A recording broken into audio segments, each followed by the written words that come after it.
in James Brown's handwriting, discovered in his personal effects after his death.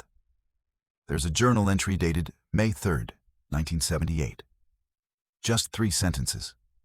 I went, I spoke, I finally understand. For years, no one knew what it meant. His estate kept it sealed.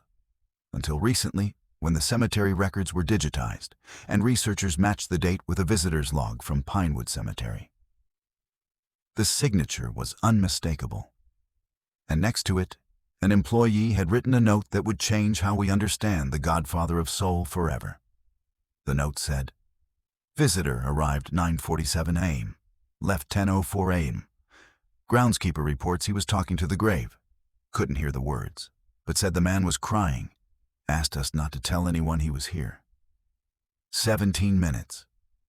That's all it took to shatter a lie James Brown had been performing his entire life. A lie more elaborate than any stage show, more exhausting than any tour, more painful than any of the physical collapses that would later define his final years. Because James hadn't just been performing for the world. He'd been performing for himself. Trying to convince a terrified 4-year-old boy, still standing on that dirt road in Barnwell, that he was worthy of staying.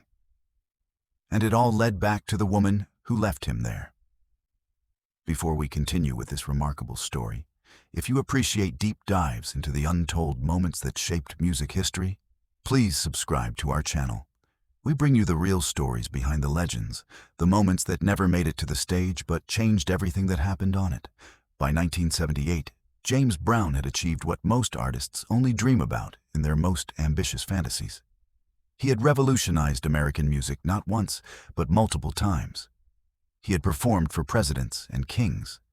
His voice had become synonymous with funk itself.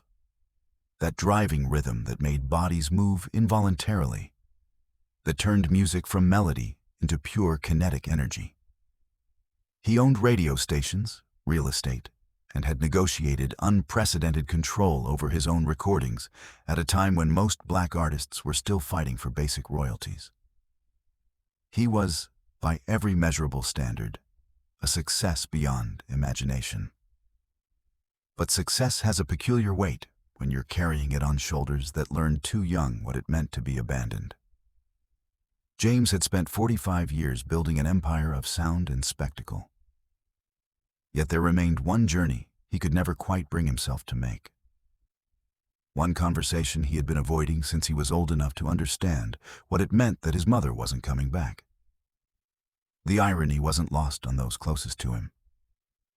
Here was a man who had mastered every aspect of performance, who controlled every element of his shows with military precision. Yet he couldn't face a simple grave in Augusta, Georgia. Bobby Bird, his longtime friend and collaborator, had watched James's internal struggle for decades. He saw how James worked himself to the point of physical collapse, performing over 300 shows a year, driving his band with an intensity that bordered on cruelty. The famous perfectionism, the explosive temper, the inability to trust anyone fully. These weren't just personality quirks. They were survival mechanisms built by a child who had learned that the people you love most can simply disappear without warning or explanation. The Apollo Theater performances had become legendary for their raw emotional power. Night after night, James would drop to his knees, screaming into the microphone with a desperation that transcended performance. The cape routine, where his handlers would drape a cape over his exhausted shoulders, begin to lead him off stage, only for James to throw it off and return to the microphone for one more song, had become iconic. But what audiences didn't realize was that this wasn't just showmanship.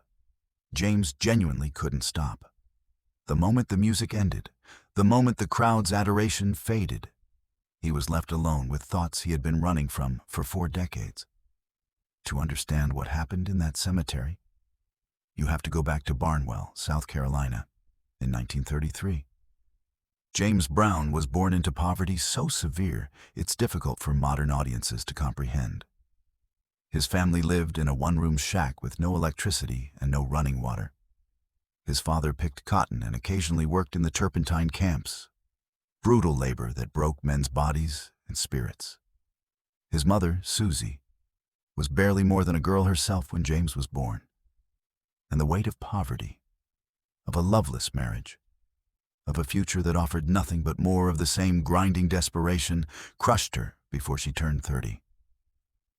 When James was 4 years old, his mother left. She didn't leave a note. She didn't provide an explanation. She simply wasn't there one morning when he woke up. His father, unable to care for a young child while working, sent James to live with his Aunt Honey in Augusta. The journey from his father's house to his aunt's took him down a long dirt road, and James later recalled standing at the end of that road, convinced that if he just waited long enough, his mother would come back for him. She never did. This abandonment became the engine that drove everything James Brown would become. The relentless work ethic that earned him the title hardest working man in show business wasn't just ambition. It was a child's desperate attempt to become so successful, so undeniably valuable, that no one would ever leave him again. Every perfectionist demand he made of his band, every furious reaction to a missed note or forgotten cue, stemmed from a terror of inadequacy that had been planted in his soul at age 4.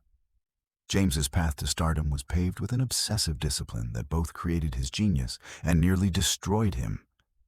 After forming the famous Flames and recording his first hit in 1956, James approached his career with military precision. He studied every aspect of performance, from the exact placement of microphones to the optimal duration of dramatic pauses. He practiced dance moves until his feet bled. He rehearsed vocal runs until his voice gave out. Nothing was left to chance, because chance was what had stolen his mother from him. The breakthrough came with Live at the Apollo in 1962. Record executives hadn't wanted to release it, convinced that a live album by an R&B artist wouldn't sell. James financed it himself, and it became one of the most successful live albums in music history, staying on the charts for over a year. But even as he stood on that stage, commanding the audience with unprecedented power, a part of him remained that 4-year-old boy on the dirt road, waiting for validation that never quite satisfied the hunger inside him. His innovations in funk music during the mid-1960s changed the landscape of American sound. The emphasis on the first beat, the one, became the foundation for everything from disco to hip-hop. His vocal techniques, the screams and grunts that punctuated his performances, transformed the human voice into a percussion instrument. Musicians who worked with him describe a man possessed by his art, unable to separate his identity from his performance. James Brown, the person, had become indistinguishable from James Brown, the performer. And this fusion came at an enormous personal cost. His marriages collapsed under the weight of his obsessions. His relationships with his children were strained by his constant touring. His health deteriorated from the punishing schedule he imposed on himself. And through it all, he never visited his mother's grave. Friends suggested it. Therapists recommended it. His wives pleaded with him to seek that closure. But James couldn't do it. The thought of standing before that stone, of acknowledging the finality of her absence, terrified him more than any stage or any audience ever could. Something shifted in 1977. James was 44 years old, at the peak of his commercial success, but beginning to feel the accumulated weight of decades of self-imposed pressure. The drug use that had been recreational became something darker, a way to silence thoughts that grew louder in the rare quiet moments. The explosive temper that had always been part of his personality turned more volatile, leading to incidents that worried even his most loyal associates.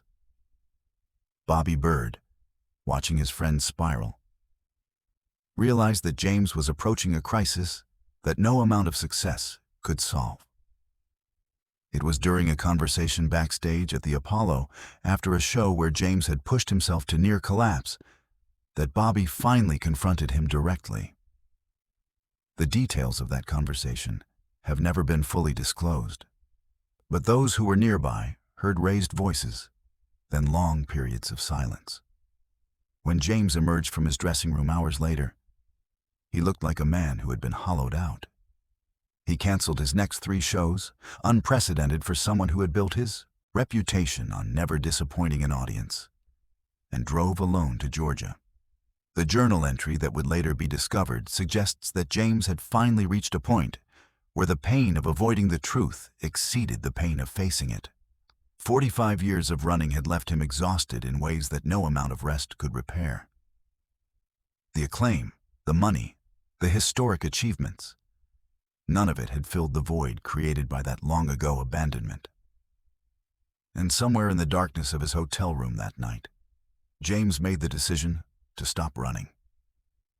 On May 3, 1978, James Brown drove to Pinewood Cemetery alone. He didn't tell his manager where he was going. He didn't bring his bodyguard. He wore simple clothes and sunglasses, hoping to avoid recognition. The cemetery was small and poorly maintained, the kind of place where people who couldn't afford elaborate memorials were laid to rest. His mother's grave was in a far corner, marked by a modest stone that weather had begun to erode. The groundskeeper, an elderly man named Thomas Walker, happened to be working that morning. He noticed the well-dressed black man standing motionless at the cemetery gates, and something about his posture, the way he seemed to be gathering courage for a battle, made Thomas pay attention. He watched as the man finally walked through the gates, moving slowly between the rows of graves until he stopped before one particular marker. And then, for 17 minutes, the man stood there and talked. Thomas couldn't hear the words from his position near the maintenance shed, but he could see the man's body language change.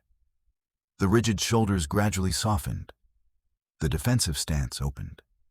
And yes, about halfway through those 17 minutes, the man's shoulders began to shake in a way that made it clear he was crying. Thomas, who had worked in that cemetery for 30 years and had seen every variety of grief, recognized something profound happening. When the man finally turned to leave, his walk was different. Slower, perhaps, but also somehow lighter, as if he'd set down a burden he'd been carrying for a very long time. What Thomas didn't know, what no one knew until years later when the journal entry was discovered, was that those 17 minutes represented a conversation James Brown had been preparing for since 1937. Standing before his mother's grave, James finally spoke the words he'd been holding inside for 45 years. He told her about the confusion and pain of being left behind. He described the anger that had fueled his drive for success. He confessed how her absence had shaped every relationship, every decision, every desperate performance. And then, perhaps for the first time in his life, he allowed himself to consider that her leaving might not have been about him at all. This realization, that his mother's departure was the result of her own pain and limitations rather than his inadequacy, transformed something fundamental in James's understanding of himself. The 4-year-old boy who had believed he wasn't worth staying for could finally begin to separate from the 45-year-old man who had spent his life trying to prove that boy wrong. The lie he'd been performing wasn't that he was great, but that greatness could make him worthy. Standing at that grave, James understood that he had always been worthy, and that his mother's inability to stay had never been a reflection of his value. The changes in James Brown after that cemetery visit were subtle but profound. Musicians who worked with him noticed that while he remained demanding, the quality of his intensity had shifted. He was still a perfectionist, but the desperate edge had softened. Bobby Bird later said that it was as if James had finally given himself permission to be human, to make mistakes without those mistakes confirming his deepest fears about himself. The performances remained powerful, but they took on a different emotional texture, less about proving and more about sharing. His personal relationships began to shift as well. While James would never become an easy person to be close to, those in his inner circle noticed that he seemed more capable of accepting love without suspicion. The walls he had built to protect himself from abandonment became slightly more permeable. He began to speak more openly about his childhood, no longer treating it as a source of shame, but as a part of his story that had shaped him without defining him entirely. The hip-hop artists who would later sample his music, building entire careers on the foundation of his rhythmic innovations, inherited not just his sound, but also, unknowingly, the emotional journey that had created it. Every breakbeat that became the backbone of rap music carried within it the echo of that 4-year-old boy on the dirt road, transformed through decades of artistic genius into something that moved bodies and spirits around the world. James's influence on music extended far beyond his lifetime, precisely because his innovations were forged in the crucible of authentic human pain and the hard-won wisdom that came from finally facing it. When James Brown died on Christmas Day 2006, the music world mourned the loss of a legend. But those who knew about that morning in Pinewood Cemetery understood that they were mourning a man who had found his peace nearly 3 decades earlier. The journal entry, "I went. I spoke. I finally understand," served as a quiet testament to a victory that had nothing to do with sold-out shows or chart-topping hits. It was the victory of a man who had finally reconciled with his past and, in doing so, had freed himself to fully inhabit his present. The 17 minutes James Brown spent at his mother's grave represent something essential about the human experience. We all carry wounds from our childhoods, fears that shape our choices in ways we don't always recognize. Success, achievement, external validation. These things can mask the pain, but never quite heal it. True healing requires us to turn and face the sources of our deepest hurts, to speak our truth even when no one is alive to hear it, to offer ourselves the compassion we needed but didn't receive when we were most vulnerable. James Brown's legacy in music is secure. His innovations will influence artists for generations to come. But perhaps his most profound gift is this quieter story, the reminder that it's never too late to face our ghosts, that 17 minutes of honest reckoning can transform decades of silent suffering, and that the courage to be vulnerable is ultimately more powerful than any performance we might give to hide our pain. Standing at that grave in 1978, talking to a mother who could no longer answer, James Brown gave himself something more valuable than all his achievements combined: permission to be human, to hurt, and to heal.